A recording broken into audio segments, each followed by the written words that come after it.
Et nous, notre but de cœur actuellement, c'est construire une nouvelle paroisse. Actuellement, nous sommes en train de faire des projets de construction de magasins et de logements pour pouvoir soutenir la paroisse. Quand les pères sont là, il faut que les entretienne, tout ça.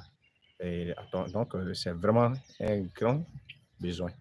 Construire une nouvelle paroisse, une nouvelle église, et puis nos magasins et nos maisons, pour pouvoir soutenir le de Dieu.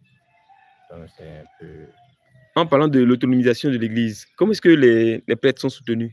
C'est chacun qui donne sa quote-part ou par famille on prépare? Pour le moment, chaque chrétien donne une quote-part. On a voté un budget durant toute l'année et chaque chrétien donne sa participation, sa contribution annuelle.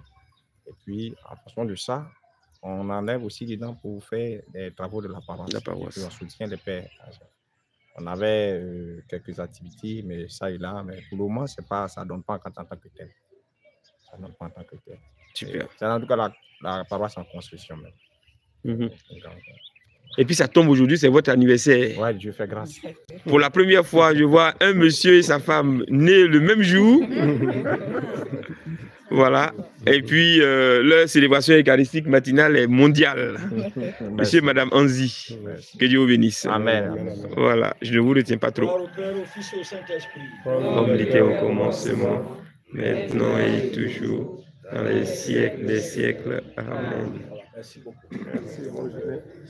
Voilà, quand on vous parle de la pastorale rurale dans les villages et du nombre restreint des chrétiens, vous avez aujourd'hui une image, voilà, la petite communauté. Mais les dimanches, quand même, il y a un peu plus de monde. Oui, les dimanches, ici, ouais, la patame. La patame, quand le père est arrivé, il nous a exhortés, on a construit cette patame là. D'accord. La patame est bourrée de monde. D'accord. Jusqu'en tout ici là. Ok. À la grotte, c'est bourré de monde. D'accord. Quand vous voyez l'église,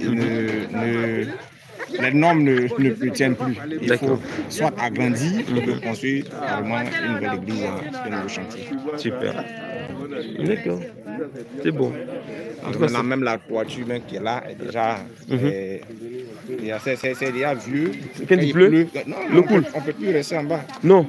C'est pour ça que même vous voyez que même on n'a pas fait la peinture, on a voulu faire la peinture, faire le carreau. Mais quand on regarde, si on le fait, il faut reprendre tout ça à zéro. Ouais. C'est peine perdue. Quand il pleut, l'eau coule. L'eau coule, ça descend. Ça a été fait par les traits blancs. Donc, vraiment, ça tient dans le temps. C'était l'une des plus belles œuvres. Oui. Mais maintenant là, c'est vétuste. Vous voyez même la sacristie, que c'est fissuré. Qui est en train de craquer. Ouais. Ça a été colmaté.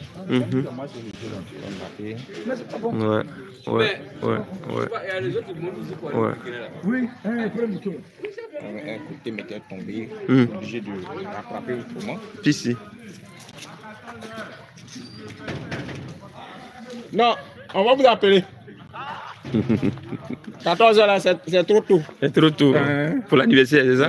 Ils sont allés chercher les membres de l'organisation pour l'anniversaire. D'accord. Et tout ça, ce sont des supports pour ne pas que le mur tombe. La sacristie se décolle.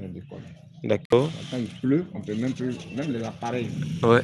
On avait du piano, l'appareil pour la sonorisation. L'eau est descendue, tout est parti en mer. C'est gâté. Wow. On n'a même plus d'instruments de musique. Voilà donc le mur qui se fissure. Voilà. Voilà. Et ça peut se défaire d'un moment à l'autre. Avec les moyens de bord, on résiste. On résiste, mais jusqu'à quand? Voilà. Chianzi, vraiment, elle est belle votre grotte. Merci beaucoup. C'est qui? C'est Bernadette qui est à l'intérieur? Oui. Oh, c'est beau, c'est joli.